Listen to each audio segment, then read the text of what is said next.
प्रधानमंत्रीजींसोबत बोलणं एक नशीब लागतं त्याला आणि ते आज माझ्या नशिबात होतं. त्याच्यामुळे मी त्यांच्यासोबत संवाद साधला. मला खूप चांगला अनुभव आला. मला स्वामित्व योजनेचा प्रॉपर्टी कार्ड मिळालं आहे. त्याच्यावर मी लोन घेऊ शकलो आणि जे माझं घर आहे ते चांगलं बनवू शकलो. शेतीमध्ये मी त्याच्या सिंचाईचं साधन घेऊन शेतीचं उत्पन्न वाढवू शकलो. त्याच्याबद्दल मला खूप अभिमान आहे.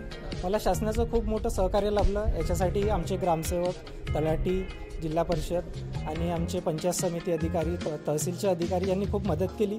त्यांनी वेळेवेळेवर मला मदत केली आणि मी या योजनेचा फायदा घेऊ शकलो. आणि खास म्हणजे भूमी अभिलेखमधून खूप मोठी मदत मिळाली, कारण सनद मला तिथूनच मिळाली, प्रॉपर्टी कार्ड तिथूनच मिळालं. त्यांच्यामुळे मी त्यांचा पण खूप मोठा आभारी आहे.